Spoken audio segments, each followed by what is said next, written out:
ನಮಃ. ಹರಿ ಓಂ. ನಾರಾಯಣಂ ಸುರಗುರುಂ ಜಗದೇಕನಾಥಂ ಭಕ್ತಪ್ರಿಯಂ ಸಕಲಲೋಕನಮಸ್ಕೃತಂಚ ತ್ರೈಗುಣ್ಯವರ್ಜಿತಮಜಂ ವಿಭುಮದ್ಯಮೀಶಂ ವಂದೇ ಭವಘ್ನಮರಾಸುರಸಿದ್ಧವಂದ್ಯಂ. ನಾರಾಯಣಾಯ ಪರಿಪೂರ್ಣಗುಣರ್ಣಮಾಯ ವಿಶ್ವೋದಯಸ್ಥಿತಿಲಯೋನ್ನಿಯತಿಪ್ರದಾಯ ಜ್ಞಾನಪ್ರದಾಯ ವಿಬುಧಾಸುರಸೌಖ್ಯದುಃಖಸತ್ಕಾರಣಾಯ ವಿತತಾಯ ನಮೋ ನಮಸ್ತೆ. ಧರ್ಮವಿಜ್ಞಾನವೈರಾಗ್ಯಪರಮೈಶ್ವರ್ಯಶಾಲಿನಃ ಆನಂದತೀರ್ಥಭಗವತ್ಪಾದಾನ್ ವಂದೇ ನಿರಂತರಂ. ಭವತಿ ಯದನುಭಾವಾದೇಡಮೂಕೋऽಪಿ ವಾಗ್ಮೀ ಜಡಮತಿರಪಿ ಜಂತುರ್ಜಾಯತೆ ಪ್ರಾಜ್ಞಮೌಲಿಃ. ಸಕಲವಚನಚೇತೋ ದೇವತಾ ಭಾರತೀ ಸಾ ಮಮ ವಚಸಿ ನಿಧತ್ತಾಂ ಸನ್ನಿಧಿಂ ಮಾನಸೇ ಚ. ನಮೋऽस्तु ತಾತ್ವಿಕಾ ದೇವಾ ವಿಷ್ಣುಭಕ್ತಿಪರಾಯಣಾಃ. ಧರ್ಮಮಾರ್ಗೇ ಪ್ರೇರಯಂತು ಭವಂತಃ ಸರ್ವ ಏವ ಹಿ. ವಕ್ರತುಂಡ ಮಹಾಕಾಯ ಸೂರ್ಯಕೋಟಿಸಮಪ್ರಭ ನಿರ್ವಿಘ್ನಂ ಕುರು ಮೇ ದೇವ ಸರ್ವಕಾರ್ಯೇಷು ಸರ್ವದಾ. ಆನಂದತೀರ್ಥೋಪದಿಷ್ಟೋ ನಿಧಿರ್ನಾರಾಯಣಃ ಕ್ವಯಃ ಪ್ರದರ್ಶಿತೋ ಯೇನ ಸಮ್ಯಕ್ ಜಯತೀರ್ಥಂ ತಮಾಶ್ರಯೇ. ಅರ್ಥ್ಯಕಲ್ಪಿತಕಲ್ಪೋಯಂ ಪ್ರತ್ಯರ್ಥಿಗಜಕೇಸರಿ ವ್ಯಾಸತೀರ್ಥಮುನಿರ್ಭೂಯಾತ್ ಅಸ್ಮದಿಷ್ಟಾರ್ಥಸಿದ್ಧಯೇ. ತಪೋ ವಿದ್ಯಾ ವಿರಕ್ತ್ಯಾದಿ ಸದ್ಗುಣೌಘಾಕರಾನಹಂ ವಾದಿರಾಜಗುರುನ್ ವಂದೇ ಹಯಗ್ರೀವದಯಾಶ್ರಯಾನ್. ನೈವೇದ್ಯಕ ವಿಷಂಬ್ರಾಮೇ ವೀಕ್ಷತದ್ಭುಕ್ತಿಭಗ್ಗುರುಃ ಯೋ ದರ್ಶಯದ್ರವಿಂ ರಾತ್ರೌ ಸತ್ಯಬೋಧೋಸ್ತು ಮೇ ಮುದೆ. ವಿದ್ಯಾಯಾಂ ವಿಬುಧಾಚಾರ್ಯಂ ವೇದಜ್ಞಾನಾಬ್ಧಿಚಂದಿರಂ ದುರ್ಮತಧ್ವಾಂತಮಾರ್ತಂಡಂ ಸತ್ಯಧ್ಯಾನಮುನಿಂ ಭಜೆ. ಸತ್ಯಾಭಿಜ್ಞಕರಾಬ್ಜೋತ್ಥಾನ್ ಪಂಚಾಶದ್ವರ್ಷಪೂಜಕಾನ್ ಸತ್ಯಪ್ರಮೋದತೀರ್ಥಾರ್ಯಾನ್ ನೌಮಿನ್ಯಾಯಸುಧಾರತಾನ್. ಶಾಸ್ತ್ರೇಷು ಪಾರದೃಶ್ಮಾನಂ ಶಾಸ್ತ್ರಜ್ಞೇಷು ಚ ವತ್ಸಲಂ ದೀನಭಕ್ತೋದ್ಧಾರಕರಂ ಸತ್ಯಾತ್ಮಾನಂ ಗುರುಂ ಭಜೆ. ವಿದ್ಯಾಪೀಠವಿಧಾತಾರಂ ವಿದ್ಯಾವಾರಿಧಿಚಂದಿರಂ ವಿದ್ಯಾರ್ಥಿವತ್ಸಲಂ ವಂದೇ ಮಹಾಮಹಿಮಸದ್ಗುರುಂ. ಶ್ರೀಗುರುಭ್ಯೋ ನಮಃ. ಹರಿ ಓಂ. ಶ್ರೀಮನ್ಮಹಾಭಾರತದ ಅನುಶಾಸನ ಪರ್ವದ ದಾನಧರ್ಮ ಪರ್ವ ಎಂಬ ಅನುಪರ್ವದಲ್ಲಿ ಅನೇಕ ಪ್ರಶ್ನೆಗಳನ್ನು ಕೇಳಿದ್ದಾನೆ ಧರ್ಮರಾಜ ಭೀಷ್ಮರಿಗೆ. ಭೀಷ್ಮರು ಉತ್ತರವನ್ನು ಕೊಟ್ಟಿದ್ದಾರೆ. ಇನ್ನೂ ಪ್ರಶ್ನೆಗಳನ್ನು ಕೇಳ್ತಾ ಇದ್ದಾನೆ. ಅತಿದಾನಾನಿ ಸರ್ವಾಣಿ ಪೃಥಿವೀ ದಾನ ಮುಚ್ಯತೆ. ಅನೇಕ ದಾನಗಳಿವೆ. ಇಷ್ಟೊತ್ತಿನವರೆಗೆ ನಾನು ಹೇಳಿದ್ದೇನೆ ಆ ಎಲ್ಲ ದಾನಗಳು ಬಹಳ ಪ್ರಶಸ್ತ. ಆದರೆ ಪೃಥಿವೀ ದಾನ ಎಲ್ಲಕ್ಕಿಂತಲೂ ಮಿಗಿಲಾದದ್ದು. ಅನ್ನದಾನ ಒಂದು ದೃಷ್ಟಿಯಿಂದ ಶ್ರೇಷ್ಠ, ವಿದ್ಯಾದಾನ ಇನ್ನೊಂದು ದೃಷ್ಟಿಯಿಂದ, ಧನದಾನ ಮತ್ತೊಂದು ದೃಷ್ಟಿಯಿಂದ, ಗೋದಾನ ಬೇರೆ ದೃಷ್ಟಿಯಿಂದ. ಹಾಗೆ ಒಂದೊಂದು ದಾನಗಳು ತನ್ನದೇ ಆದಂತಹ ಮಹತ್ವವನ್ನು ಪಡೆದದ್ದು, ಅದರಲ್ಲಿ ವಿವಾದವಿಲ್ಲ. ಹಾಗೆ ಪೃಥಿವೀ ದಾನ ಎನ್ನುವುದು ಕೂಡ ತುಂಬ ಮಹತ್ವದ್ದು ಅಂತನ್ನುವುದಾಗಿ ಹೇಳ್ತಾರೆ. ಈ ಅಧ್ಯಾಯದಲ್ಲಿ ವಿಸ್ತಾರವಾಗಿ ಹೇಳುವಂಥದ್ದು. ಅಚಲ, ಭೂಮಿ ಅಲ್ಲಾಡುವುದಿಲ್ಲ, ಹೋಗುವುದಿಲ್ಲ, ಸ್ಥಿರವಾಗಿರುತ್ತೆ. ಅಕ್ಷಯ, ನಾಶವೇ ಆಗುವುದಿಲ್ಲ. ಮನೆ ನಾಶವಾಗತ್ತೆ, ಆದರೆ ಭೂಮಿ ನಾಶವಾಗುವುದಿಲ್ಲ. ಹೊಲವಿದೆ, ಹೊಲವನ್ನು ದಾನ ಕೊಟ್ಟರೆ ಮುಗಿದೋಯ್ತು. ಅಚಲವಾದದ್ದು, ಅಕ್ಷಯವಾದದ್ದು, ಅನಂತ ಕಾಲದವರೆಗೆ. ಭೂಮಿರ್ದೋಗ್ಧ್ರೀ ಕಾಮಾನಿ ಹೋತ್ತಮಾನ್. ಬಟ್ಟೆ, ರತ್ನ, ಪಶುಗಳು, ವ್ರೀಹಿ, ಯವ ಮುಂತಾದಂತಹ ನಾನಾ ವಿಧವಾದ ಪದಾರ್ಥಗಳನ್ನೆಲ್ಲವನ್ನೂ ಕೊಡಲು ಸಮರ್ಥವಾಗಿರುವಂತಹದ್ದು ಭೂಮಿದಾನ. ಯಾವತ್ ಭೂಮೇರಾಯುರಿಹ ತಾವತ್ ಭೂಮಿದಃ ಏಧತೆ. ಭೂಮಿ ಎಷ್ಟು ದಿನಗಳವರೆಗೆ ಒಬ್ಬ ವ್ಯಕ್ತಿ, ಒಬ್ಬ ಬ್ರಾಹ್ಮಣನಿಗೆ ಉಳಿಯತ್ತೋ ಅಷ್ಟು ದಿನಗಳವರೆಗೆ ಅವನಿಗೆ ಪುಣ್ಯ ಬೆಳೀತಾ ಹೋಗ್ತದೆ. ಯಾಕೆ ಅಂದರೆ ಆ ಭೂಮಿ ಸ್ಥಿರವಾದದ್ದು, ನಾಶವಾಗುವುದಿಲ್ಲ. ಕೊಟ್ಟ ದಾನ, ಕೊಟ್ಟ ವಸ್ತುವೇನಿದೆ, ದಾನ ಕೊಟ್ಟ ವಸ್ತು ಅದು ಶೀಘ್ರದಲ್ಲಿ ನಾಶವಾಯಿತು ಅಂದರೆ ಬೇರೆ. ಸ್ಥಿರವಾಗಿದ್ದರೆ ಅದರ ಲಾಭ ಹೆಚ್ಚು. ನ ಭೂಮಿ ದಾನಾದಸ್ತೀಹ ಪರಂ ಕಿಂಚಿದ್ ಯುಧಿಷ್ಠಿರ. ಭೂಮಿ ದಾನಕ್ಕಿಂತಲೂ ಉತ್ತಮವಾಗಿರುವಂತಹ ಒಂದು ವಸ್ತು ಇಲ್ಲ. ಅತ್ಯಲ್ಪಂ ಪ್ರದದು ಸರ್ವೇ ಪೃಥಿವ್ಯಾ ಇತಿ ನ ಶ್ರುತಂ. ಯಾರೇ ಏನೇ ದಾನವನ್ನು ಕೊಡ್ತಾರೆ ಅಂದರೆ ಭೂಮಿ ದಾನಕ್ಕಿಂತಲೂ ಬಹಳ ಚಿಕ್ಕದಾದದ್ದೇ ಅದು. ಭೂಮಿಮೇವ ದದುಸ್ಸರ್ವೇ ಭೂಮಿಂತೆ ಭಂಜತೆ ಜನಾಹ. ಭೂಮಿಯನ್ನು ದಾನ ಕೊಡ್ತಾರೆ, ಅದರಿಂದ ಭೂಮಿಯನ್ನು ಪಡಿತಾರೆ. ತನ್ನ ಕರ್ಮವನ್ನು ಉಪಜೀವಿಸ್ತಾನೆ ಮನುಷ್ಯ. ಆದ್ದರಿಂದ ಭೂಮಿಯನ್ನು ದಾನ ಕೊಟ್ಟ ಅಂತಂದರೆ ಅವನಿಗೆ ಬೇಕಾದಷ್ಟು ಭೂಮಿ ಅವನಿಗೆ ಸಿಗುವುದು ಸಂಭವವಿದೆ. ಯಥಾದಾನಂ ತಥಾ ಭೋಗ ಇತಿ ಧರ್ಮೇಶು ನಿಶ್ಚಯ. ಹೇಗೆ ದಾನ ಕೊಡ್ತಾನೆ ಆ ರೀತಿಯಾಗಿ ಅವನಿಗೆ ಭೋಗ ಸಿಗತ್ತೆ. ಎಷ್ಟು ಸಂಪತ್ತನ್ನು ದಾನ ಮಾಡಿ ಕೊಡ್ತಾನೋ ಅಷ್ಟು ಅವನಿಗೆ ಸಂಪತ್ತಿ ಅವನಿಗೆ ಸಿಗ್ತದೆ ಜನ್ಮಾಂತರದಲ್ಲಿ. ಇಹ ಜನ್ಮದಲ್ಲೂ ಸಂಗ್ರಾಮೇವ ತರುಂ ಜಹ್ಯಾತ್ ದದ್ಯಾಚ್ಚ ಪೃಥಿವೀಮಿಮಾಂ ಅಪಿ ಪಾಪ ಸಮಾಚಾರಂ ಬ್ರಹ್ಮಜ್ಞಮಪಿ ಚಾನೃತಂ ಸೈವ ಪಾಪಂ ಪ್ಲಾವಯತಿ ಸೈವ ಪಾಪಾತ್ ಪ್ರಮೋಚಯೇ. ಭೂಮಿಯನ್ನು ದಾನ ಕೊಟ್ಟರೆ ಆಗ ಮಹಾಪಾಪಿಯಾದ ವ್ಯಕ್ತಿ, ಬ್ರಹ್ಮ ಹತ್ಯೆ ಮಾಡಿದ ವ್ಯಕ್ತಿ, ಸುಳ್ಳು ಕೇಳಿದ ವ್ಯಕ್ತಿ ಯಾರೋ ಅವನಿಗೆ ಉದ್ಧಾರವಾಗತ್ತೆ. ಆ ಭೂಮಿ ಅವನನ್ನು ದಾಟಿಸಿಬಿಡುತ್ತದೆ ಪಾಪಗಳಿಂದ. ನಾಮಾಸ್ಯಾಹ ಪ್ರಿಯದತ್ತೇತಿ ಗುಹ್ಯಂ ದೇವ್ಯಾ ಸನಾತನಂ. ಭೂಮಿಗೆ ಪ್ರಿಯದತ್ತ ಅಂತ ಒಂದು ಹೆಸರಿದೆ, ಅತ್ಯಂತ ಗುಹ್ಯವಾದ ನಾಮ ಅದು. ಯ ಏತಾಂ ವಿದುಷೇ ದದ್ಯಾತ್ ಪೃಥಿವೀಂ ಪೃಥಿವೀಪತಿ. ವಿದ್ವಾಂಸನಾದವನಿಗೆ, ಜ್ಞಾನಿಯಾದವನಿಗೆ ಪೃಥಿವಿಯನ್ನು ದಾನ ಕೊಟ್ಟರೆ ಇನ್ನೂ ಹೆಚ್ಚಿನ ಪುಣ್ಯ. ತಸ್ಮಾತ್ ಪ್ರಾಪ್ಯೈವ ಪೃಥಿವೀಂ ದದ್ಯಾತ್ ವಿಪ್ರಾಯ ಪಾರ್ಥಿವ. ಬ್ರಾಹ್ಮಣನಿಗೆ ನಾ ಭೂಮಿಪತಿನ ಭೂಮಿ ರಧಿಷ್ಠೇಯ ಕಥಂಚನ. ಯಾವ ಭೂಮಿ ತನ್ನದಲ್ಲ ಆ ಭೂಮಿಯಲ್ಲಿ ಎಂದೆಂದಿಗೂ ಇರತಕ್ಕದ್ದಲ್ಲ. ಯಸ್ಸಾಧೋರ್ ಭೂಮಿ ಮಾದತ್ತೆ ನ ಭೂಮಿಂ ವಿಂದತೇತು ಸಹ. ಒಬ್ಬ ಸಾಧುವಾದವ, ಅವನಿಗೆ ಹೊಲವಿದೆ, ಆ ಹೊಲವನ್ನು ಕಸಿದುಕೊಂಡು ತಾನು ಸಂಪಾದನೆ ಮಾಡಿದ ಅಂತಾದರೆ ಅವನಿಗೆ ಜನ್ಮ ಜನ್ಮಾಂತರಗಳಲ್ಲಿ ಅವನಿಗೆ ಭೂಮಿ ಸಿಗುವುದಿಲ್ಲ, ಅಲ್ಲ ಅನ್ನ ಸಿಗುವುದಿಲ್ಲ. ಭೂಮಿಂ ದತ್ವಾತು ಸಾಧುಭ್ಯೋ ವಿಂದತೆ ಭೂಮಿ ಉತ್ತಮ. ಸಾಧುಗಳಿಗೆ, ಸಜ್ಜನರಿಗೆ, ಜ್ಞಾನಿಗಳಿಗೆ ಭೂಮಿಯನ್ನು ದಾನ ಕೊಟ್ಟರೆ ಭಾರೀ ಉತ್ತಮವಾದ ಐಶ್ವರ್ಯ ಸಿಗ್ತದೆ ಅವನಿಗೆ. ಒಂದು ಹೊತ್ತು ಊಟ ಮಾಡುವಷ್ಟೇ ಅವನಿಗೆ ಭೂಮಿಯನ್ನು ಕೊಟ್ಟರೂ ಕೂಡ ಮಹಾಪುಣ್ಯವಿದೆ. ಏಕಾಹಾರ ಕರೀಂ ದತ್ವ 60,000 ಮೂರ್ಧ್ವಗ. 60,000 ವರ್ಷಗಳವರೆಗೆ ಸ್ವರ್ಗದಲ್ಲಿ ಅವನು ವಾಸವಾಗಿರ್ತಾನೆ. ಯತ್ಕಿಂಚಿತ್ ಪುರುಷ ಪಾಪಂ ಕುರುತೆ ವೃತ್ತಿಕರ್ಷಿತಃ ಅಪಿ ಗೋಚರ್ಮ ಮಾತ್ರೇಣ ಭೂಮಿದಾನೇನ ಪೂಯತೆ. ಮಹಾಪಾಪಿಯಾದವ, ಬೇಕಾದಷ್ಟು ಘೋರವಾದ ಪಾಪವನ್ನು ಮಾಡಿದ್ದಾನೆ. ಒಂದು ಆಕಳಿನ ಚರ್ಮವನ್ನು ಕಲ್ಪನೆ ಮಾಡಿ, ಆಕಳಿನ ಚರ್ಮವನ್ನು ಹಾಸುವುದಕ್ಕೆ ಎಷ್ಟು ಭೂಮಿ ಬೇಕೋ ಅಷ್ಟೇ ಭೂಮಿಯನ್ನು ದಾನ ಕೊಟ್ಟರೂ ಕೂಡ ಆ ಪಾಪವನ್ನು ಕಳೆದುಕೊಳ್ತಾನೆ. ಏಪಿ ಸಂಕೀರ್ಣ ಕರ್ಮಾಣ ರೌದ್ರಕರ್ಮಿಣ ಭೂಮಿದಾನಮನೋತ್ತಮ. ಎಷ್ಟೇ ಪಾಪವನ್ನು ಮಾಡಿದ್ರೂ ಭೂಮಿದಾನವನ್ನು ಮಾಡಿದರೆ ಮಹಾಪುಣ್ಯ ಬರ್ತದೆ. ಅಲ್ಪಾಂತರಮಿದಂ ಶಶ್ವತ ಪುರಾಣಮೇನಿರೈ ಜನಾ. ಹಿಂದಿನ ಜನರು ಹೇಳುವ ಮಾತೇನು ಗೊತ್ತಾ? ಅಶ್ವಮೇಧ ಯಾಗವನ್ನು ಮಾಡುವುದು ಒಂದು ಕಡೆಗಾದರೆ ಸಾಧುವಿಗೆ ಭೂಮಿಯನ್ನು ದಾನ ಕೊಡುವುದು ಅಷ್ಟೇ ಮಹಾಪುಣ್ಯದ ಸಾಧನ.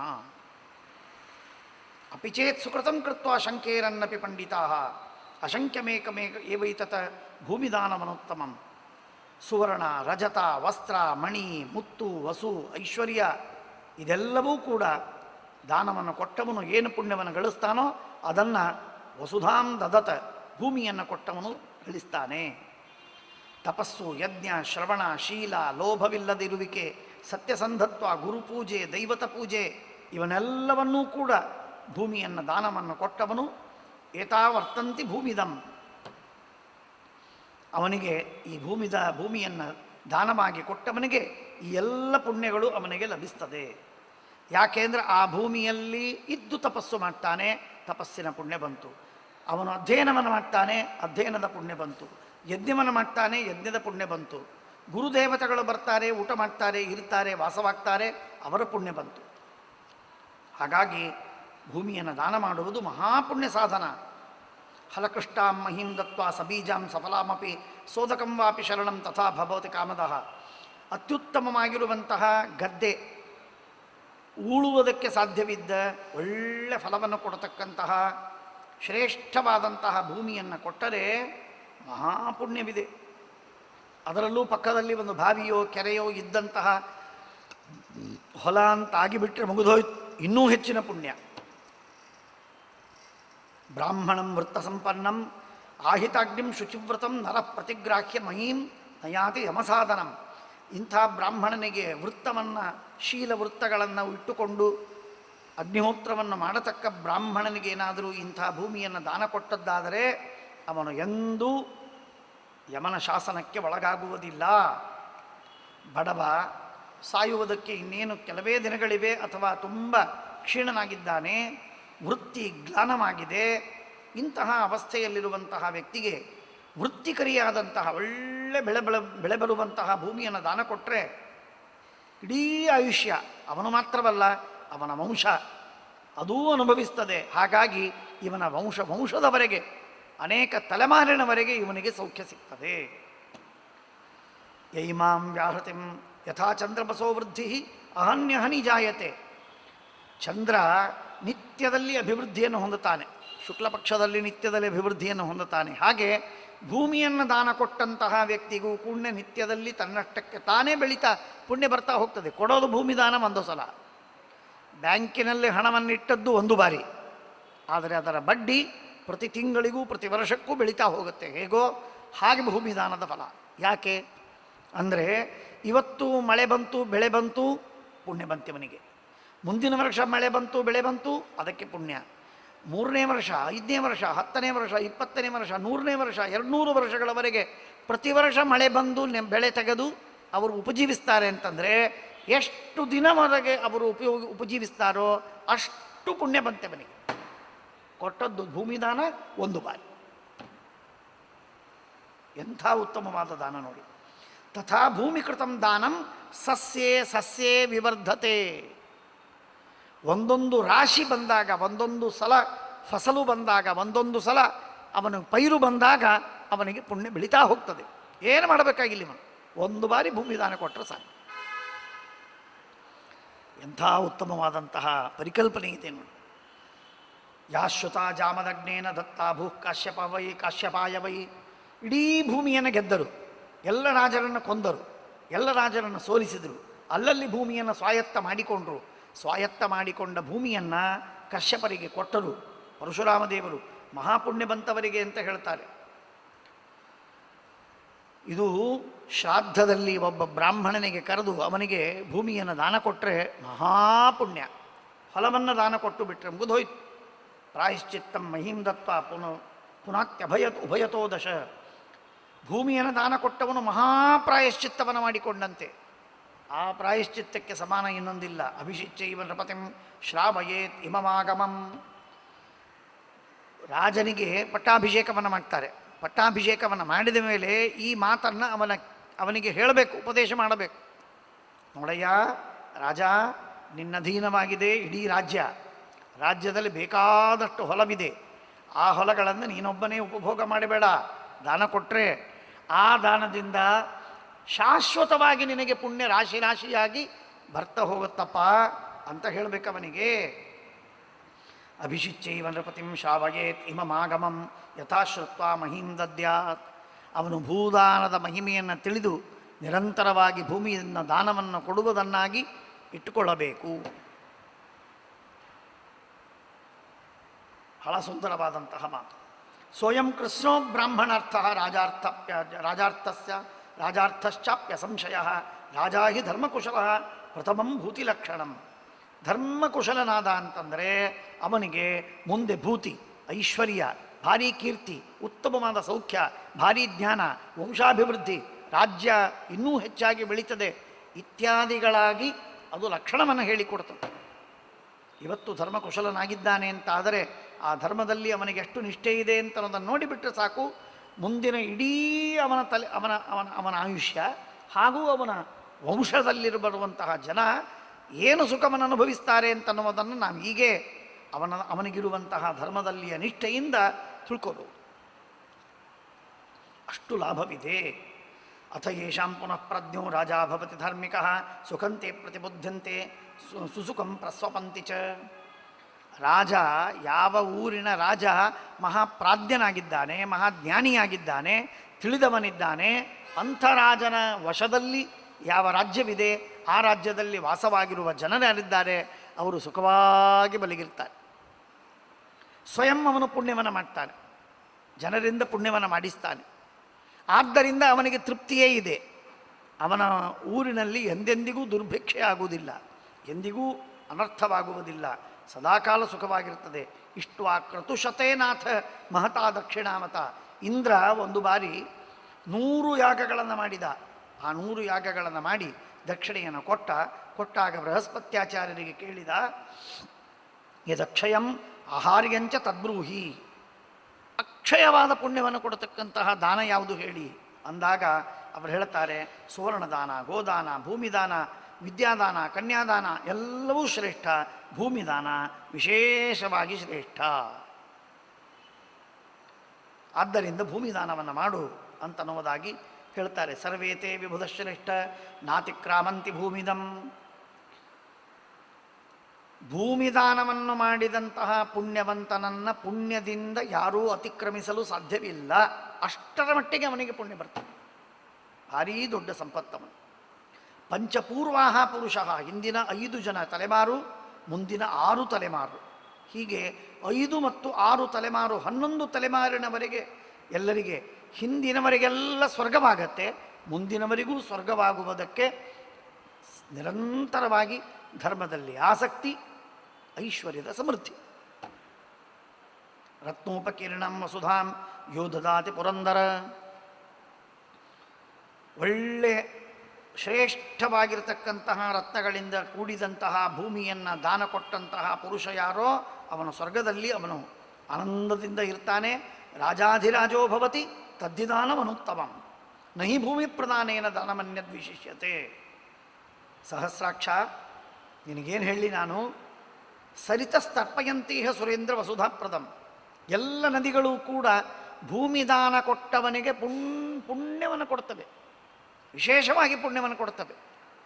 ಯಾಕೆಂದರೆ ಆ ನದಿಗಳಿಂದ ಬರುವ ನೀರನ್ನು ತೆಗೆದುಕೊಂಡು ಭೂಮಿಗೆ ಹಾಕಿ ಆ ಭೂಮಿಯಿಂದ ಬೇಕಾದಷ್ಟು ಬೆಳೆಯನ್ನು ಬೆಳೆದು ಆ ಬ್ರಾಹ್ಮಣ ಅಥವಾ ಭೂಮಿಯನ್ನು ದಾನವಾಗಿ ಪಡೆದ ವ್ಯಕ್ತಿ ಸುಖವಾಗಿರ್ತಾನೆ ಅನ್ನುವ ಕಾರಣಕ್ಕಾಗಿ ಈ ರೀತಿಯಾಗಿ ಭೂಮಿದಾನದ ಮಹಾಫಲವಿದೆ.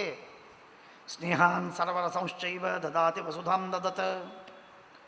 ಭೂಮಿಯನ್ನು ಕೊಟ್ಟರೆ ಆ ಭೂಮಿಯಲ್ಲಿ ಬಾವಿಯನ್ನು ತೋಡಿಸ್ಲಿಕ್ಕೆ ಬರ್ತದೆ, ನೀರು ಸಿಕ್ಕಿತು. ಯಜ್ಞವನ್ನು ಮಾಡಲಿಕ್ಕೆ ಬರ್ತದೆ, ಸ್ವರ್ಗ ಸಿಕ್ಕಿತು.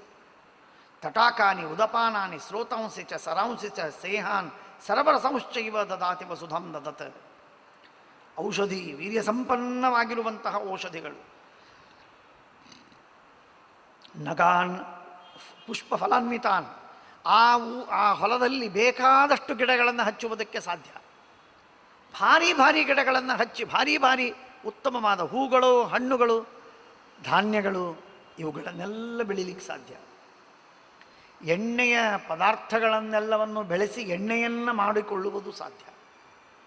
ಹಣ್ಣುಗಳನ್ನು ಮಾಡಿ ಹಣ್ಣಿನ ರಸವನ್ನು ಕುಡಿದು ಜೀವನ ಮಾಡಲಿಕ್ಕೂ ಸಾಧ್ಯ.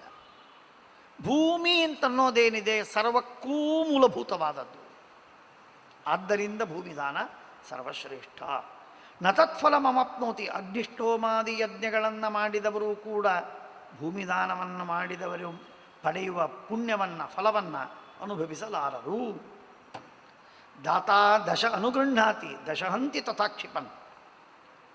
ಒಬ್ಬ ವ್ಯಕ್ತಿ ಭೂಮಿದಾನವನ್ನು ಮಾಡಿದ ಅಂತಂದರೆ ಅವರ 10 ತಲೆಮಾರಿನವರೆಗೆ ಅವರಿಗೆ ಸಂತೋಷಗೊಳಿಸಿದಂತೆ. ಅದೇ ಒಬ್ಬ ವ್ಯಕ್ತಿ ಒಬ್ಬ ಬ್ರಾಹ್ಮಣನಿಗೆ ನಿಂದೆ ಮಾಡಿದರೆ ಅವರ 10 ತಲೆಮಾರಿನವರೆಗೆ ಎಲ್ಲರಿಗೂ ದುಃಖ. ನಮ್ಮಪ್ಪನಿಗೆ ಹೀಗೆ ಬೈದರು, ನಮ್ಮ ತಾತನಿಗೆ ಹೀಗಂದರು, ನಮ್ಮ ಪೂರ್ವಜರಿಗೆ ಹೀಗಂದರು ಅನ್ನುವುದಾಗಿ ದುಃಖ ಪಡ್ತಾರೆ. ಎಷ್ಟು ಜನ ದುಃಖ ಪಡ್ತಾರೆ ಅಷ್ಟು ದುಃಖ, ಅಷ್ಟು ಪಾಪ ಇವನಿಗೆ ಬರ್ತದೆ. ಹಾಗಾಗಿ 10 ಜನರಿಗೆ ಸಂತೋಷ, 10 ತಲೆಮಾರಿನವರೆಗೆ ಜನರಿಗೆ ಸಂತೋಷಗೊಳಿಸುವಂತಹ ಕೆಲಸ ಭೂಮಿದಾನದಿಂದ, ನಿಂದೆ ಮಾಡುವುದರಿಂದ 10 ಜನರಿಗೆ, 10 ತಲೆಮಾರಿನವರೆಗಿರುವ ಜನರಿಗೆ ದುಃಖ ಕೊಟ್ಟಂತೆ. ಯೇ ಭರಂತಿ ದ್ವಿಜಶ್ರೇಷ್ಠಂ ನೋಪಸರ್ಪಂತಿ ತೇ ಯಮಂ. ಒಬ್ಬ ಬ್ರಾಹ್ಮಣನನ್ನು ಜವಾಬ್ದಾರಿ ತೆಗೆದುಕೊಂಡು ಅವನಿಗೆ ಅಡಾಪ್ಟ್ ಮಾಡಿದಂತೆ ಅವನ ಪೂರ್ಣ ಜವಾಬ್ದಾರಿ, ಅವನ ಇಡೀ ಜೀವನದ ಜವಾಬ್ದಾರಿ ನಮ್ಮದು ಎಂದೇಳಿ ಅವನನ್ನು ಉಪಜೀವನ ಮಾಡುವುದಕ್ಕೆ ಅನುಕೂಲ ಮಾಡಿಕೊಟ್ಟವನಿಗೆ ಏನಂತ ಹೇಳಬೇಕು? ಬ್ರಾಹ್ಮಣೇಶು ಅನೃಣೀಭೂತ ಪಾರ್ಥಿವ ಸ್ಯಾತ್ ಪುರಂದರ ಇತರೇಶಂತು ವರ್ಣಾನಂ ತಾರಯೇತ್ ಕೃಷದುರ್ಬಲ. ಬರೀ ಬ್ರಾಹ್ಮಣರಿಗೆ ಮಾತ್ರವಲ್ಲ, ಇತರೇಶಾಂತು ವರ್ಣಾನಂ, ಎಲ್ಲ ಜಾತಿಯ ಜನರಿಗೂ ಕೂಡ ಕೃಷರಾದ, ದುರ್ಬಲರಾದ, ಬಡವರು ಯಾರಿದ್ದಾರೆ ಅವರನ್ನು ಕಂಡು ಅವರಿಗೆ ನೀನು ಪೋಷಣೆಯನ್ನು ಮಾಡು. ನಾಚ್ಛಿಂದ್ಯಾತ್ ಸ್ಪರ್ಶಿತಾಂ ಭೂಮಿಂ ಪರೇಣ ತ್ರಿದಿಶಾಧಿಪ. ಇನ್ನೊಬ್ಬರು ದಾನವನ್ನು ಕೊಟ್ಟಿರ್ತಾರೆ, ಆ ದಾನವನ್ನು ಕೊಟ್ಟದ್ದನ್ನು ಕಸಿದುಕೊಳ್ಳುವುದಂತೂ ವಿಚಾರವೇ ಮಾಡಬೇಡ. ಮಹಾಪಾಪ, ಮಹಾಪಾಪ. ಸಾಧ್ಯವಾದರೆ ನೀನು ಕೊಡಲಿಕ್ಕಾಗದೇ ಇದ್ದರೆ ಸುಮ್ಮನಿರು. ಬ್ರಾಹ್ಮಣಸ್ಯ ಸುರಶ್ರೇಷ್ಠ ಕೃಷವೃತ್ತಿ ಕದಾಚನ ಯಥಾಶ್ರು ಪತಿತಂ ತೇಷಾಂ ದೀನಾನಾಮಥ ಸೀದತಾಂ. ಬ್ರಾಹ್ಮಣರ ಹಾಗೂ ದೀನರ ಹಾಗೂ ಕಷ್ಟಪಡುವಂತಹ ಜನರ ಕಣ್ಣೀರು ನೆಲಕ್ಕೆ ಬೀಳದಿದ್ದಂತೆ ನೋಡಿಕೊ. ಒಂದು ಹನಿ ನೀರು ಬಿತ್ತು, ಅರ್ಥಾತ್ ಅವರಿಗೆ ದುಃಖವಾಯಿತು ಅಂತಂದರೆ ಆ ದುಃಖ ನಿನ್ನ ಕುಲವನ್ನು ನಾಶ ಮಾಡ್ತದೆ. ಬ್ರಾಹ್ಮಣಾನಾಂ ಹೃತೆ ಕ್ಷೇತ್ರೇ ಹನ್ಯಾತ್ ತ್ರಿಪುರುಷಂ ಕುಲಂ. ಬ್ರಾಹ್ಮಣರ ಕ್ಷೇತ್ರವನ್ನು ಅಪಹಾರ ಮಾಡಿದರೆ 3 ತಲೆಮಾರಿನವರೆಗೆ ಎಲ್ಲರೂ ದುಃಖದಲ್ಲೇ ದುಃಖದಲ್ಲೇ ದುಃಖದಲ್ಲೇ ಒದ್ದಾಡ್ತಾರೆ. ಮಾಡಬೇಡ, ಅವರ ಹೊಲವನ್ನು ಕಸಿದುಕೊಳ್ಳಬೇಡ. ಭೂಮಿಪಾಲಂ ಚ್ಯುತಂ ರಾಷ್ಟ್ರಾದ್ಯಸ್ತು ಸಂಸ್ಥಾಪಯತ್ ಪುನಃ ತಸ್ಯ ವಾಸ ಸಹಸ್ರಾಕ್ಷ ನಾಕಪೃಷ್ಠೇ ಮಹೀಯತೆ. ಬಹಳಷ್ಟು ಹೇಳ್ತಾರೆ. ಸುನಿರ್ಮಿತಾಂ ಸುವಿಕ್ರೀತಾಂ ಸುಭೃತಾಂ ಸ್ಥಾಪಯನ್ ನೃಪ ಇಕ್ಷುಭಿಃ ಸತತಾಂ ಭೂಮಿಂ ಯವಗೋಧೂಮಶಾಲಿನಾಂ. ಒಳ್ಳೆ ಕ್ಯಾಶ್ ಕ್ರಾಪ್ ಅಂತಂತಾರಲ್ಲ, ಹಾಗೆ ಆ ಇಕ್ಷು ಕಬ್ಬು ಬೆಳೆಯುವಂತಹ ಉತ್ತಮವಾದಂತಹ ಹೊಲವನ್ನು ದಾನ ಕೊಡು. ಜೋಳ ಬೆಳೆಯುವ ಭೂಮಿ, ಭತ್ತ ಬೆಳೆಯುವ ಭೂಮಿ, ಗೋಧೂಮ ಬೆಳೆಯುವ ಭೂಮಿ, ಅಂಥ ಭೂಮಿಗಳನ್ನು ದಾನ ಕೊಡು. ಇಕ್ಷುಭಿ ಸಂತತಾಂ ಭೂಮಿ ಯವ ಗೋಧೂಮ ಶಾಲಿನಾಂ ಗೋ ಅಶ್ವ ವಾಹನ ಪೂರ್ಣಾಂತು ಯೋಧದಾತಿ ವಸುಂಧರಾಂ. ಹೀಗೆ ದಾನವನ್ನು ಕೊಟ್ಟವು. ಯಾರಿಗೋ ನಿನಗೆ ಗೊತ್ತಾಯಿತು, ನನ್ನ ಭೂಮಿಯಲ್ಲಿ ಒಂದು ಕಡೆಗೆ ನಿಧಿ ಇದೆ, ಆ ನಿಧಿಯನ್ನು ತಕ್ಕೊಂಡು ಕೊಡಬೇಡ, ನಿಧಿ ಸಹಿತವಾಗಿ ದಾನ ಕೊಟ್ಬಿಡು. ಮಹಾಪುಣ್ಯ, ಅಪರಂಪಾರವಾದ ಪುಣ್ಯ. ನಿಧಿ ಗರ್ಭಾಂ ದದದ್ಭೂಮಿಂ ಸರ್ವರತ್ನ ಪರಿಚ್ಛದಾಂ ಅಕ್ಷಯಾನ್ ಲಭತೆ ಲೋಕಾನ್ ಭೂಮಿ ಸತ್ತಂ ಸಹಿ ತಸ್ಯ ತಥಾ ಭೂಮಿಕೃತಂ ದಾನಂ ಸಸ್ಯೇ ಸಸ್ಯೇ ವಿವರ್ಧತೆ. ಯಥಾಪ್ಸು ಪತಿತಶ್ಚಕ್ರ ತೈಲಬಿಂದು ವಿಸರ್ಪತಿ. ನೀರಿನಲ್ಲಿ ಒಂದು ಹನಿ ಎಣ್ಣೆಯನ್ನು ಹಾಕಿದರೆ ಎಣ್ಣೆ ಎಲ್ಲ ಕಡೆಗೆ ಹರಡತ್ತೆ ಹೊರತು ಒಂದೇ ಕಡೆಗೆ ಗಟ್ಟಿಯಾಗಿ ಇರುವುದಿಲ್ಲ. ತುಪ್ಪದ ಸ್ವಭಾವ ಒಂದು ಕಡೆಗೆ ನಿಲ್ಲೋದು, ಎಣ್ಣೆಯ ಸ್ವಭಾವ ಹರಡಿಬಿಡೋದು. ಹಾಗೆ ನೀನು ಕೊಟ್ಟಂತಹ ಭೂಮಿದಾನವೇನಿದೆ ಅದು ನಿನಗೆ ಮಾತ್ರ ಸೀಮಿತವಾಗುವುದಿಲ್ಲ, ಕಿಂತು ನಿನ್ನ ಮಕ್ಕಳು, ಮೊಮ್ಮಕ್ಕಳು, ಮರಿಮಕ್ಕಳು, ಅವರ ಮಕ್ಕಳು ಹೀಗೆ 10 ತಲೆಮಾರಿನವರೆಗೆ ಸುಖವನ್ನು ಕೊಡುತ್ತದೆ. ಹೇಗೆ ಸಸ್ಯ ಬೆಳೆದಂತೆ ಅವನು ಎಷ್ಟು ಬೆಳೆಯನ್ನು ಬೆಳಿತಾನೋ, ಎಷ್ಟು ಸಲ ಬೆಳೆಯನ್ನು ಬೆಳಿತಾನೋ ಅಷ್ಟು ಪುಣ್ಯ. ಮಾವಿನ ಗಿಡ, ಮಾವಿನ ತೋಪು ಹಚ್ಚುವಂತಹ ದೊಡ್ಡದಾದಂತಹ ಹೊಲವನ್ನು, ಗದ್ದೆಯನ್ನು, ತೋಟವನ್ನು ದಾನ ಕೊಟ್ಟು ಲಕ್ಷಾವಧಿ ಹಣ್ಣುಗಳು ಬರುವ ಸಂಭವವಿದೆ. ಎಷ್ಟು ಗಿಡಗಳನ್ನು ಹಚ್ಚಿದ್ದಾರೆ ಅದರ ಮೇಲೆ. ಅಷ್ಟು ಹಣ್ಣನ್ನು ಸಂಪಾದನೆ ಮಾಡುವುದಕ್ಕೆ ಅವನಿಗೆ ಅನುಕೂಲ ಮಾಡಿಕೊಟ್ಟದ್ದಕ್ಕಾಗಿ ನಿನ್ನ ಪುಣ್ಯಕ್ಕೆ ಮಿತಿ ಇಲ್ಲ. ರಾಶಿಯಾದ ಪುಣ್ಯ ಬರ್ತದೆ. ಹಾಗಾಗಿ ವಸುರತ್ನ ಸಮಾಕಿರಣಂ ದದೌ ಅಂಗಿರಸಯತದ. ಅಂಗಿರಸ ಋಷಿಗಳಿಗೆ ದಾನವನ್ನು ಕೊಟ್ಟ ಇಂದ್ರ ಅಂತನ್ನುವುದಾಗಿ ಮಾತನ್ನು ಹೇಳ್ತಾರೆ. ಈ ಕಥೆಯನ್ನು, ಈ ವಾರ್ತೆಯನ್ನು, ಈ ವಿಷಯವನ್ನು ಶ್ರಾದ್ದ ಕಾಲದಲ್ಲಿ ಪಠನ ಮಾಡಬೇಕು. ಅದರಿಂದ ಮಹಾಪುಣ್ಯವಿದೆ. ಕಾಠಕೋಪನಿಷತ್ತು ಹೇಗೋ ಹಾಗೆ. ನಾರದರಿಗೆ ಕೇಳಿದಾಗ ನಾರದರು ಹೇಳ್ತಾರೆ, ನಾನಾ ವಿಧವಾದ ದಾನಗಳ ಮಹಿಮೆಯನ್ನು ಇಲ್ಲಿ ಹೇಳ್ತಾರೆ. ಒಂದಲ್ಲ, ವಿಶೇಷವಾಗಿ ಅನ್ನದಾನ. ಅನ್ನಮೇವ ಪ್ರಶಂಸಂತಿ ದೇವಾಹ ಋಷಿಗಣಸ್ತಥ. ಇನ್ನೊಂದು ದೃಷ್ಟಿಯಿಂದ ನೋಡಿದರೆ ಅನ್ನದಾನ ಶ್ರೇಷ್ಠ. ಯಾಕೆ? ಬಿಸಿಲಲ್ಲಿ ಯಾತ್ರೆಯನ್ನು ಮಾಡಿಕೊಂಡು ಬಂದಿದ್ದಾನೆ, ಕಷ್ಟಪಟ್ಟು ಬಂದಿದ್ದಾನೆ, ಅವನಿಗೆ ಹೊಟ್ಟೆಗಿಲ್ಲ. ಆಗ ನೀವು ಭೂಮಿದಾನ ಕೊಟ್ಟರೆ ಅವನಿಗೇನು ಹೊಟ್ಟೆಗೆ ತೃಪ್ತಿಯಾದೀತು? ಹೊಟ್ಟೆಗೆ ಬೇಕು, ಈಗ ಬೇಕು. ಹಾಗಾಗಿ ಅದೂ ಒಂದು ದೃಷ್ಟಿಯಿಂದ ಉತ್ತಮವಾದದ್ದು. ವಿದ್ಯೆಯನ್ನು ದಾನ ಕೊಟ್ಟರೆ ಇಡೀ ಆಯುಷ್ಯ ಅವನು ಕೀರ್ತಿಶಾಲಿಯಾಗಿ, ಮಹಾಶ್ರೀಮಂತನಾಗಿ, ಅತ್ಯಂತ ಪೂಜ್ಯನಾಗಿ ಮೋಕ್ಷ ಸಾಧನೆಯನ್ನು ಮಾಡಿಕೊಂಡು ಸಿದ್ಧಿಯನ್ನು ಪಡಿತಾನೆ ವಿದ್ಯಾದಾನದಿಂದ. ಹೀಗೆ ಒಂದೊಂದು ರೀತಿಯಿಂದ ಉತ್ತಮವಾದದ್ದು. ಅನ್ನಮೇವ ಪ್ರಶಂಸಂತಿ ದೇವಾ ಋಷಿಗಣಸ್ತಥ. ಅನ್ನ ಶ್ರೇಷ್ಠ, ಅನ್ನದಾನ ಉತ್ತಮ ಎಂಬುದಾಗಿ ಹೇಳ್ತಾರೆ. ಸರ್ವಮನ್ನೇ ಪ್ರತಿಷ್ಠಿತಂ. ಎಲ್ಲವೂ ಅನ್ನದಲ್ಲಿ ಪ್ರತಿಷ್ಠಿತವಾಗಿದೆ. ಅನ್ನೇನ ಸದೃಶಂ ದಾನಂ ನ ಭೂತಂ ನ ಭವಿಷ್ಯತಿ. ಅನ್ನಕ್ಕೆ ಸದೃಶವಾದ ಮತ್ತೊಂದು ದಾನವೇ ಇಲ್ಲ, ಹಿಂದಾಗಿಲ್ಲ, ಮುಂದೆ ಬರೋದಿಲ್ಲ. ಯಾಕೆ? ಅದು ನಿಮ್ಮ ದೇಹದಲ್ಲಿ ಶಕ್ತಿಯನ್ನು ಕೊಡುವುದು ಅನ್ನ, ಪ್ರಾಣವನ್ನು ಕೊಡುವುದು ಅನ್ನ, ನೀನು ಕಲಿತ ವಿದ್ಯೆಯನ್ನು ನೆನಪು ಮಾಡಿಕೊಡುವುದು ಅನ್ನ. ಉಪವಾಸವಿದ್ದವನಿಗೆ ನೆನಪಾಗುವುದಿಲ್ಲ. ಛಾಂದೋಗ್ಯೋಪನಿಷತ್ತಿನಲ್ಲಿ ದೃಷ್ಟಾಂತ ಕೊಟ್ಟಿದ್ದಾರೆ. 15 ದಿನಗಳವರೆಗೆ ಉಪವಾಸ ಮಾಡಿ ಬಾ ಅಂತ ಹೇಳ್ತಾರೆ ಶಿಷ್ಯನಿಗೆ. ಶ್ವೇತಕೇತುವಿಗೆ ಉದ್ದಾಲಕರು ಉಪವಾಸ ಮಾಡಿ ಬರ್ತಾನೆ. ನೀನೆಲ್ಲ 4 ವೇದಗಳನ್ನು ಓದಿದ್ದೀಯಲ್ಲ ಹೇಳು ಅಂತಂತಾರೆ. ನನಗೆ ಹೇಳಲಿಕ್ಕಾಗೋದಿಲ್ಲ ಅಂತಂತಾನೆ. ಊಟ ಮಾಡು ಅಂತಂತಾರೆ. ಅನ್ನದಾನದಿಂದ ಅವನ ಆಹಾರವನ್ನು ಸ್ವೀಕಾರ ಮಾಡಿದ ಮೇಲೆ ಅವನಿಗೆ ನೆನಪಾಗ್ತದೆ. ಅದರ ಅರ್ಥ ಏನು ಅಂದರೆ, ಅನ್ನದಿಂದಾಗಿ ನಿನಗೆ ಇದು ಸಾಧ್ಯ. ಅನ್ನಮಯಂ ಹಿ ಸೌಮ್ಯ ಮನಃ ಅಂತ ದೃಷ್ಟಾಂತ ಕೊಟ್ಟು ಹೇಳ್ತಾರೆ. ಹಾಗಾಗಿ ಕಲಿತ ವಿದ್ಯೆ ಸ್ಫುರಣವಾಗಬೇಕಾದರೆ ಅನ್ನ ಬೇಕು. ದೇಹದಲ್ಲಿ ಪ್ರಾಣವಿರಬೇಕಾದರೆ ಅನ್ನ ಬೇಕು. ಇಂದ್ರಿಯಗಳು ಪಟುವಾಗಬೇಕಾದರೆ ಅನ್ನ ಬೇಕು. ಸಂತಾನವಾಗುವುದಕ್ಕೆ ಅನ್ನ ಬೇಕು. ಓಡಾಡುವುದಕ್ಕೆ ಅನ್ನ ಬೇಕು. ಯಜ್ಞಾದಿ ಸಾಧನಗಳನ್ನು ಮಾಡುವುದಕ್ಕೆ ಅನ್ನ ಬೇಕು. ಅನ್ನವಿಲ್ಲದೆ ಏನು ಮಾಡಲಿಕ್ಕೆ ಸಾಧ್ಯ? ದೇಹ ಬಿಡುವುದಕ್ಕಷ್ಟೇ ಸಾಧ್ಯ, ಇನ್ಯಾವುದಕ್ಕೂ ಸಾಧ್ಯವಿಲ್ಲ. ಆದ್ದರಿಂದ ಅನ್ನದಾನ ಶ್ರೇಷ್ಠ. ಊರ್ಜಸ್ಕರಂ ಲೋಕೆ ಪ್ರಾಣಾಶ್ಚ ಅನ್ನೇ ಪ್ರತಿಷ್ಠಿತಾ ಅನ್ನೇನ ಧಾರ್ಯತೆ ಸರ್ವಂ ವಿಶ್ವಂ ಜಗದಿದಂ ಪ್ರಭೋ. ಅನ್ನಾದ್ಭವಂತಿ ವೈ ಪ್ರಾಣಾಃ. ಅನ್ನದಿಂದಲೇ ಪ್ರಾಣ, ಶ್ವಾಸೋಚ್ಛ್ವಾಸ ಪ್ರತ್ಯಕ್ಷಂ ನಾರ್ಥ ಸಂಶಯ. ಕುಟುಂಬಿಯಾಗಿದ್ದಾನೆ, ಮಕ್ಕಳಿದ್ದಾರೆ, 4, 8, 10 ಜನ ಮಕ್ಕಳಿದ್ದಾರೆ, ಹೆಂಡತಿ ಇದ್ದಾಳೆ, ಗಂಡ ಇದ್ದಾನೆ, ತಂದೆ ತಾಯಿಗಳಿದ್ದಾರೆ, ಜಾಯಿಂಟ್ ಫ್ಯಾಮಿಲಿ, ಬೇಕಾದಷ್ಟು ಜನ ಇದ್ದಾರೆ, ಹೊಟ್ಟೆಗಿಲ್ಲ. ಇಂಥವನಿಗೆ ಅನ್ನದಾನವನ್ನು ಮಾಡು. ದಾತವ್ಯಂ ಭಿಕ್ಷವೇ ಚಾನ್ನಂ ಆತ್ಮನೋ ಭೂತಿಮಿಚ್ಛತ.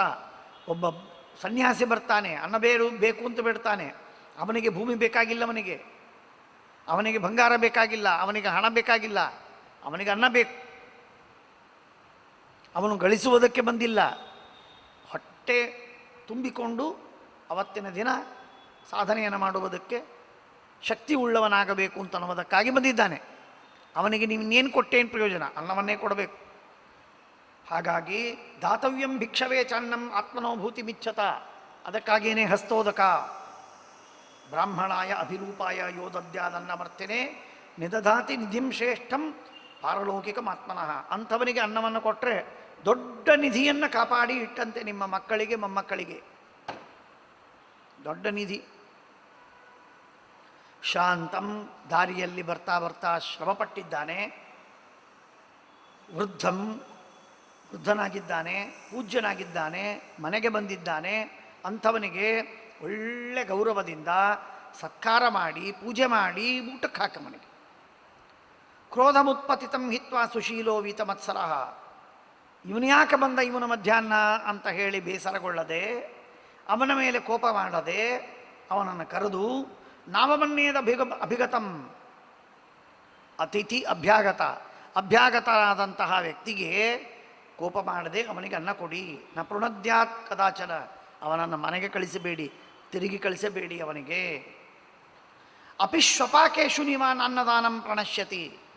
ಒಬ್ಬ ಚಂಡಾಲ, ಅತ್ಯಂತ ನೀಚ ಯೋನಿಯಲ್ಲಿ ಬಂದಿರುವಂತಹ ವ್ಯಕ್ತಿ, ಅಂಥವನಿಗೂ ಅನ್ನವನ್ನು ಕಡಿಮೆ ಮಾಡಬೇಡಿ, ಅನ್ನವನ್ನು ಕೊಡಿ. ನಾಯಿ ಇದೆ, ದಾರಿಯಲ್ಲಿ ಹೋಗುವ ಬಿದ್ದ ನಾಯಿ ಇದೆ, ನಾಯಿಗೆ ಆಹಾರವನ್ನು ಕೊಡಿ. ನೀವು ತಿಂದ ಎಂಜಲನ್ನೇ ಹಾಕೋದು, ಆದರೆ ಅದನ್ನೇ ಕೊಡಿ, ಅದರಿಂದ ನಿಮಗೆ ಮಂಗಲವಾಗ್ತದೆ. ಅಪಿಶ್ವಪಾಕೇಶು ನಿವಾನ್ ಅನ್ನದಾನಂ ಪ್ರಣಶ್ಯತಿ. ಅದು ನಿಮಗೆ ಸಾರ್ಥಕವಾಗಿ ಉಳಿತದೆ ಆ ಪುಣ್ಯ. ನಾಯಿಗೆ ಕೊಟ್ಟ ಪುಣ್ಯ ಅನ್ನದಾನ. ಯೋ ದದ್ಯಾತ್ ಅಪರಿಕ್ಲಿಷ್ಟಂ ಅನ್ನಮಧ್ವನಿ ವರ್ತತೆ. ದಾರಿಯಲ್ಲಿ ಹೋಗುವಾಗ ದೊಡ್ಡದಾದಂತಹ ಧರ್ಮಶಾಲೆಗಳನ್ನು ಕಟ್ಟಿಸಿ ಹೋಗುವವರಿಗೆ ಬರುವವರಿಗೆ ಉಚಿತವಾಗಿ ಅನ್ನದಾನವನ್ನು ಮಾಡ್ತಕ್ಕಂತಹ ವ್ಯವಸ್ಥೆಯನ್ನು ಮಾಡಿದರೆ ಮಹಾಪುಣ್ಯವಿದೆ. ಕಷ್ಟಪಟ್ಟವರು, ಅದೃಷ್ಟಪೂರ್ವರು ನೋಡೇ ಇರೋದಿಲ್ಲ ಅವರನ್ನ. ಎಲ್ಲೋ ಬಂದಿರ್ತಾರೆ, ಯಾವುದೋ ಊರಿನಿಂದ ಬಂದಿದ್ದಾರೆ, ಗೊತ್ತಿಲ್ಲ ಅವರು ಬಂದಿದ್ದಾರೆ. ಬನ್ನಿ ಬನ್ನಿ ಬನ್ನಿ ಬನ್ನಿ, ಊಟ ಮಾಡ್ಕೊಂಡು ಹೋಗು, ಇಲ್ಲೇನೇ ಊಟ ಮಾಡ್ಕೊಂಡು ಹೋಗು, ಅನ್ನಿಕ ಮಾಡಿ, ಸ್ನಾನ ಮಾಡಿ, ಪಕ್ಕದಲ್ಲಿ ಬಾವಿ ಇದೆ, ನದಿ ಇದೆ, ಸರೋವರವಿದೆ, ಸ್ನಾನ ಮಾಡಿ ಅನ್ನಿಕ ಮಾಡಿಕೊಳ್ಳಿ, ವಿಶ್ರಾಂತಿಯನ್ನು ಪಡೀರಿ, ಭೋಜನ ಮಾಡಿ, ಇಲ್ಲಿ ಇದ್ದು ಹೋಗ್ಬೋದು ಎಂದಾಗಿ ಅವರಿಗೆ ಹೇಳಿ, ಆರ್ತಾಯ ಅದೃಷ್ಟಪೂರ್ವಾಯ. ಅವ್ರು ನೋಡೇ ಇಲ್ಲ, ಗೊತ್ತೇ ಇಲ್ಲ, ಅವ್ರಿಗೆ ಯಾಕೆ ಊಟಕ್ಕೆ ಹಾಕಬೇಕು ಅನ್ನಬೇಡಿ. ಆರ್ತಾಯ ಅದೃಷ್ಟಪೂರ್ವಾಯ ಸಮಹಧರ್ಮಮಪ್ನುಯಾತ್. ಮಹಾಪುಣ್ಯವನ್ನು ಪಿತೃಗಳಿಗೆ ತರ್ಪಣದಿಂದ, ದೇವತೆಗಳಿಗೆ ಆಹುತಿಯಿಂದ, ಋಷಿಗಳಿಗೆ ಅನ್ನದಾನವನ್ನು ಮಾಡಿ, ಬ್ರಾಹ್ಮಣರಿಗೆ ಅತಿಥಿಗಳಿಗೆ ಅನ್ನದಾನವನ್ನು ಮಾಡಿ, ಯೋನರ ಪ್ರೀಣಯತ್ಯನ್ನೈಹಿ ತಸ್ಯ ಪುಣ್ಯಫಲಂ ಮಹತ್. ಇಷ್ಟೆಲ್ಲರಿಗೆ ಅನ್ನದಾನವನ್ನು ಮಾಡಿ ಅವರಿಗೆ ಸಂತೋಷ ಆಗತ್ತೆ. ಬ್ರಾಹ್ಮಣೇಶು ಅಕ್ಷಯಂ ದಾನಂ, ಬ್ರಾಹ್ಮಣರಿಗೆ ಕೊಟ್ಟದ್ದು ಅಕ್ಷಯ ಅಷ್ಟೇ ಅಲ್ಲ, ಅನ್ನಂ ಶೂದ್ರೇ ಮಹಾಫಲಂ, ಶೂದ್ರನಿಗೂ ಕೂಡ ನೀವು ಅನ್ನ ಕೊಟ್ಟದ್ದು ಮಹಾಫಲವನ್ನು ಕೊಡ್ತಕ್ಕಂಥದ್ದು. ಯಾಕೆಂದರೆ ಅವನು ಕಂಗಾಲನಾಗಿದ್ದಾನೆ, ಯಾಕೆಂದರೆ ಅವನು ಕಷ್ಟದಲ್ಲಿದ್ದಾನೆ, ಯಾಕೆಂದರೆ ಅವನು ಹಸಿದಿದ್ದಾನೆ. ಅನ್ನದಾನಂ ಹಿ ಶೂದ್ರೇ ಚ ಬ್ರಾಹ್ಮಣೇ ಚ ವಿಶಿಷ್ಯತೆ ನ ಪೃಚ್ಛೇದ್ ಗೋತ್ರಚರಣಂ. ನೀವು ಯಾವ ಗೋತ್ರದವ, ಯಾವ ವಂಶದವ, ಯಾವ ಶಾಖೆಯನ್ನು ಓದ್ತೀರಿ, ಯಾವ ವೇದವನ್ನು ಓದ್ತೀರಿ, ಏನೂ ಕೇಳಬೇಡಿ, ಬಂದಿದ್ದಾನೆ ಊಟಕ್ಕಾಗಿ. ನ ಪೃಚ್ಛೇದ್ ಗೋತ್ರಚರಣಂ ಸ್ವಾಧ್ಯಾಯಂ ದೇಶಮೇವ ಚ. ಯಾವ ವೇದ ನೀನು ಅಂತ ಕೇಳಲಿಕ್ಕೆ ಹೋಗಬೇಡಿ, ಊಟಕ್ಕೆ ಹಾಕಿಬಿಡಿ. ಭಿಕ್ಷಿತೋ ಬ್ರಾಹ್ಮಣೇನನ್ನಂ ದದ್ಯಾದೇವ ವಿಚಾರತಃ. ಒಬ್ಬ ಬ್ರಾಹ್ಮಣ ಬಂದು ಕೇಳಿದ್ದಾನೆ ಅಂತಂದ್ರೆ ಮುಗಿದೋಯ್ತು, ಅವನಿಗೆ ಹಸಿದಿದ್ದಾನೆ, ಊಟಕ್ಕೆ ಹಾಕು. ಅನ್ನದಸ್ಯ ಅನ್ನದಾಹ ಅನ್ನದಾ ವೃಕ್ಷಾಹ ಸರ್ವಕಾಮ ಫಲಪ್ರದಾಹ ಭವಂತಿ ಚೇಹ ಚಾಮುತ್ರ. ಹೀಗೆ ಯಾರು ಅನ್ನವನ್ನು ಕೊಡ್ತಾನಲ್ಲ, ಅವನ ಹೊಲದಲ್ಲಿ ಕಟ್ಟಿದ ಬೆಳೆಸಿದ ಎಷ್ಟು ಗಿಡಗಳೋ ಅವು ಅವನಿಗೆ ಹಣ್ಣು ಕಾಯಿಗಳನ್ನು ಕೊಡುವುದರ ಜೊತೆಗೆ ಪುಣ್ಯವನ್ನೇ ಕೊಡ್ತವೆ. ಯಾಕೆಂದರೆ ಇವನು ಅಷ್ಟು ಅನ್ನದಾನ ಮಾಡ್ತಾನೆ ಅನ್ನುವುದಾಗಿ ಅವುಗಳಿಗೆ ತೃಪ್ತಿ ಇರ್ತದೆ. ಬ್ರಾಹ್ಮಣ ಸರ್ವಭೂತಾನಾಂ ಅತಿಥಿ ಪ್ರಸೃತಾಗ್ರಭುಕ. ಅನ್ನದ ಪ್ರಾಣದೋ ಲೋಕೆ ಸರ್ವದ ಪ್ರೋಚ್ಯತೆ ತು ಸಹ. ಅನ್ನವನ್ನು ಕೊಟ್ಟವನು ಪ್ರಾಣವನ್ನು ಕೊಟ್ಟಂತೆ, ಪ್ರಾಣವನ್ನು ಕೊಟ್ಟವನು ಎಲ್ಲವನ್ನೂ ಕೊಟ್ಟಂತೆ. ಪ್ರಾಣ ಇದ್ದರೆ ಎಲ್ಲ, ಪ್ರಾಣ ಇದ್ದರೆ ಹೆಂಡತಿ, ಪ್ರಾಣ ಇದ್ದರೆ ಮಕ್ಕಳು, ಪ್ರಾಣ ಇದ್ದರೆ ಮನೆ, ಪ್ರಾಣ ಇದ್ದರೆ ಸಂಪತ್ತು, ಪ್ರಾಣ ಇದ್ದರೆ ವಿದ್ಯೆ, ಪ್ರಾಣ ಇದ್ದರೆ ಕೀರ್ತಿ, ಪ್ರಾಣ ಇದ್ದರೆ ರಾಜ್ಯ, ಪ್ರಾಣ ಇದ್ದರೆ ಎಲ್ಲ. ಅನ್ನ ಕೊಟ್ಟವನು ಪ್ರಾಣವನ್ನು ಕೊಟ್ಟ, ಪ್ರಾಣ ಕೊಟ್ಟದ್ದರಿಂದ ಎಲ್ಲವನ್ನು ಕೊಟ್ಟ. ಆದ್ದರಿಂದ ಸರ್ವದ ಅನ್ನಂ ಹಿ ದತ್ವಾತಿಥಯೇ ಬ್ರಾಹ್ಮಣಾಯ ಯಥಾವಿಧಿ ಪ್ರದಾತ ಸುಖಮಾಪ್ನೋತಿ ದೈವತೈಶ್ಚಾಪಿ ಪೂಜ್ಯತೆ. ಇನ್ನೊಂದು ಕಾರಣ, ಪ್ರತ್ಯಕ್ಷಂ ಪ್ರೀತಿ ಜನನಂ ಭೋಕ್ತುರ್ ಧಾತುರ್ಭವತ್ಯುತ. ದಾನವನ್ನು ಕೊಟ್ಟಾಗ, ಅನ್ನದಾನವನ್ನು ಮಾಡಿಸಿದಾಗ ಊಟ ಮಾಡುವವನು ಪ್ರತ್ಯಕ್ಷವಾಗಿ ಸಂತೋಷಪಟ್ಟದ್ದು ಕಾಣುತ್ತೆ ಅವನ ಮುಖದ ಮೇಲೆ. ಉತ್ತಮವಾದ ಒಂದು ಉಪ್ಪಿನಕಾಯಿ, ಶ್ರೇಷ್ಠವಾದ ಒಂದು ಚಟ್ನಿ, ಭಾರೀ ರಸಭರಿತವಾದ ಕೋಸಂಬರಿ, ಒಂದಕ್ಕೆ ಬಿಟ್ಟು ಎರಡು ತರಕಾರಿ ಪಲ್ಯ, ಒಂದು ಕಾಯಿ ರಸ, ಇನ್ನೊಂದು ಭರತ, ಮತ್ತೊಂದು ಪಾಯಸ, ಇನ್ನೊಂದು ಸ್ವಲ್ಪ ಅಪೂಪ ಪುರೆ, ಇನ್ನೊಂದು ಅದ್ಭುತವಾದ ಶ್ರೀಖಂಡ, ಇನ್ನೊಂದು ಅನ್ನ, ವಿಶೇಷವಾಗಿ ಮಸಾಲೆ ಹಾಕಿದ ಹುಳಿ, ಸಾರು, ಭಾತು, ಭಕ್ಷ್ಯಗಳು, ಭೋಜ್ಯಗಳು, ಎಷ್ಟೆಲ್ಲ ಮಾಡಿ ಊಟ ಮಾಡಿದಾಗ ಆ ಬ್ರಾಹ್ಮಣ ತೃಪ್ತಿಪಟ್ಟಾಗ ಅದರಿಂದ ಪುಣ್ಯ ಹೆಚ್ಚು. ಆ ಬ್ರಾಹ್ಮಣ ತೃಪ್ತಿ ಪಡ್ತಾನೆ ಅಂತ ಅನ್ನೋದನ್ನು ನೀವು ಕಣ್ಣಾರೆ ಕಾಣ್ತೀರಿ. ಅದನ್ನು ನೋಡಿ ನೀವು ಕೊಡುವವನಿಗೂ ಆನಂದವಾಗತ್ತೆ. ಇನ್ನೊಂದು ಲಾಭ ಏನು ಅಂದರೆ, ಈ ಅನ್ನದಾನಕ್ಕೆ ತೃಪ್ತಿ ಅಂತ ಅನ್ನೋದಿದೆ. ಹಾಗಾಗಿ ಅನ್ನದಾನಕ್ಕೆ ತೃಪ್ತಿ ಇದ್ದದ್ದರಿಂದ ಆನಂದವಾಗಿ ಅನ್ನದಾನ ಮಾಡಿದೆ ಅಂತ ಇವನು ಆನಂದಪಟ್ಟು ಅವನು ಆನಂದಪಟ್ಟು ಹೋಗಿಬಿಡ್ಬೋದು. ಹಣವನ್ನು ಕೊಟ್ಟ ಮೇಲೆ 1,000 ರೂಪಾಯಿ ದಕ್ಷಿಣೆ ಕೊಟ್ವಿ, ಇನ್ನೊಂದು ಕೊಟ್ಟಿದ್ರಿ ಒಂದೇನು ಗಂಟು ಹೋಗ್ತಿತ್ತು ಅಂತ ಅನ್ನಿಸ್ತದೋ ಇಲ್ಲೋ, ಅನ್ನಿಸ್ಬೋದು ಕೆಲವರಿಗೆ, ಎಲ್ಲರಿಗೆ ಅನ್ನಿಸೋದಿಲ್ಲ ಕೆಲವರಿಗೆ. ಹಾಗಾಗಿ ಅಲ್ಲಿ ತೃಪ್ತಿ ಇರ್ತದೆ ಅಂತ ನಿಯಮ ಇಲ್ಲ. ಧನದಾನಕ್ಕೆ ತೃಪ್ತಿ ಇದ್ದೇ ಇರ್ತದೆ ಅಂತ ನಿಯಮವಿಲ್ಲ, ಅನ್ನದಾನಕ್ಕೆ ತೃಪ್ತಿ ಇದ್ದೇ ಇರ್ತದೆ. ಯಾಕಂದರೆ ಹೊಟ್ಟೆಯ ಚೀಲ ಇಷ್ಟೇ, ಏನಿದ್ರು 40 ಉಂಡಿ ತಿಂದಾನೋ, 50 ಜಿಲೇಬಿ ತಿಂದಾನೋ, ಅದಕ್ಕಿಂತಲೂ ಹೆಚ್ಚು ತುರುಕೊಳ್ಳಿಕ್ಕೆ ಆಗುವುದಿಲ್ಲಲ್ಲ ಎಂಥ ಸಾಮರ್ಥ್ಯವಿದ್ದರೂ. ಆದ್ದರಿಂದ ಅನ್ನದಾನ ಬಹಳ ಶ್ರೇಷ್ಠ. ಪ್ರತ್ಯಕ್ಷಂ ಪ್ರೀತಿ ಜನನಂ ಭೋಕ್ತುರ್ಧಾತುರ್ಭವತ್ಯುತ. ಸರ್ವಾಣಿ ಅನ್ಯಾನಿ ದಾನಾನಿ ಪರೋಕ್ಷ ಫಲವಂತ್ಯುತ. ಅವನಿಗೆ ಒಳ್ಳೆಯದಾಯಿತು ಸುಖವಾಯಿತು ಅಂತ ಅನಬೇಕಟ್ಟೆ, ಕಣ್ಣಿಗೆ ಕಾಣುವುದಿಲ್ಲ, ಅನುಮಾನ ಮಾಡಲಿಕ್ಕೆ ಬರುವುದಿಲ್ಲ. ಅನ್ನಾಧಿ ಪ್ರಸವಂ ಯಾಂತಿ ರತಿರನ್ನಾಧಿವರ್ತ ಭಾರತ ಧರ್ಮಾಸ್ತ್ರವು ಅನ್ನತೋ ವಿದ್ಧಿ ರೋಗನಾಶಂ ತಥಾಗ್ರತಃ. ಸಂತಾನವಾಗುವುದು ಅನ್ನದಿಂದ, ಪುಣ್ಯವಾಗುವುದು ಅನ್ನದಿಂದ, ಹಣ ಬರುವುದು ಅನ್ನದಿಂದ, ರೋಗನಾಶವಾಗುವುದು ಅನ್ನದಿಂದ, ಆನಂದವಾಗುವುದು ಅನ್ನದಿಂದ ಇನ್ನೇನು ಸಾಧ್ಯವಿಲ್ಲ. ಬದುಕೇ ಅನ್ನದಿಂದ ಅಂತಾದ ಮೇಲೆ ಅನ್ನದಾನಕ್ಕೆ ಸಮಾನವಾದ ದಾನ ಮತ್ತೊಂದಿಲ್ಲ. ಹಾಗಾಗಿ ಅನ್ನದಾನವನ್ನು ಕೊಟ್ಟವನಿಗೆ ಭೂಮಿಯಲ್ಲಿರುವ ಜನರೆಲ್ಲ ಸಂತೋಷ ಪಡ್ತಾರೆ. ನೀನು ಎಷ್ಟು ಕೊಡ್ತೀಯ ಮಾತು ಬೇರೆ, ಭೂಮಿಯಲ್ಲಿದ್ದವರಿಗೆ. ದೇವತೆಗಳಿಗೆ ಅನ್ನದಾನವನ್ನು ಮಾಡ್ತೀಯ, ನೈವೇದ್ಯ ಅಥವಾ ಹವಿಸ್ಸನ್ನು ಕೊಟ್ಟು, ಹಾಗಾಗಿ ದೇವತೆಗಳು ಸಂತೋಷ ಪಡ್ತಾರೆ ದ್ವಿಲೋಕದಲ್ಲಿ, ಪಕ್ಷಿಗಳು ಸಂತೋಷ ಪಡ್ತವೆ ಅಂತರಿಕ್ಷದಲ್ಲಿದ್ದದ್ದು. ಹಾಗಾಗಿ ಭೂಹು ಭುವಃ ಸ್ವಹ ಮೂರೂ ಲೋಕಗಳಲ್ಲಿರುವ ಸಕಲ ಜೀವರಾಶಿಗಳು ನಿನ್ನ ಅನ್ನದಾನದಿಂದ ತೃಪ್ತರಾಗ್ತಾರೆ. ಅನ್ನಪ್ರಣಾಶೆ, ಅನ್ನವನ್ನು ಕೊಡದೆ ಸತ್ತೋದರೆ ಜೀವ ಹೋಗೋದು, ಪಂಚತ್ವವನ್ನು ಹೊಂದುವುದು ನಿಶ್ಚಿತ. ಎಲ್ಲ ಜೀವವನ್ನು ಕಳ್ಕೊಂಡ್ಬಿಡ್ತಾರೆ ಅವರು, ಅಷ್ಟೆ, ಬದುಕೋದೇ ಇಲ್ಲ. ಭಿದ್ಯಂತೆ ಶರೀರೇ ಪಂಚಧಾತವಃ ಬಲಂ ಬಲವತೋಪೀಹ ಪ್ರಣಶ್ಯತ್ಯನ್ನಹಾನಿತಃ ಆವಾಹಾಶ್ಚ ವಿವಾಹಾಶ್ಚ. ಯಜ್ಞಗಳು ವಿವಾಹಗಳು ಎಲ್ಲ ನಡೆಯುವುದು ಅನ್ನದಿಂದ. ಹಾಗಾಗಿ ಅನ್ನ ಅತ್ಯಂತ ಶ್ರೇಷ್ಠವಾದದ್ದು ಅಂತ ಹೇಳಿ ನಾರದರು ಹೇಳಿದ್ದಾರಪ್ಪ. ಆದ್ದರಿಂದ ಅಹಂ ಅನ್ನದಾನಂ ಸದಾ ನೃಪ ಅನಸೂಯುಸ್ತದಪ್ಯನ್ನಂ. ಆದ್ದರಿಂದ ಯಾರೇ ಮನೆಗೆ ಬಂದರೆ ಅನ್ನದಾನವನ್ನು ನಾನು ಸರ್ವಥಾ ಬಿಡುವುದಿಲ್ಲ. ನಿತ್ಯದಲ್ಲಿ ಅನ್ನದಾನ ಮಾಡುವ ರೂಢಿಯನ್ನು ಇಟ್ಟುಕೊಳ್ಳಬೇಕು. ಚಂದ್ರಮಂಡಲ ಶುಭ್ರಾಣಿ ಕಿಂಕಿಣಿ ಜಾಲವಂತಿ ಚ ತರುಣಾದಿತ್ಯವರ್ಣಾನಿ ಸ್ಥಾವರಾಣಿ ಚರಾಣಿ ಚ. ಹೀಗೆ ನಾನಾ ವಿಧವಾದಂತಹ ಮಹತ್ವಗಳನ್ನು ಹೇಳ್ತಾ ಆ ಅನ್ನದಾನದ ವಿಶೇಷವಾದ ಪ್ರಶಂಸೆಯನ್ನು ಮಾಡ್ತಾರೆ. ಶ್ರೀಕೃಷ್ಣ ಅರ್ಪಣಮಸ್ತು.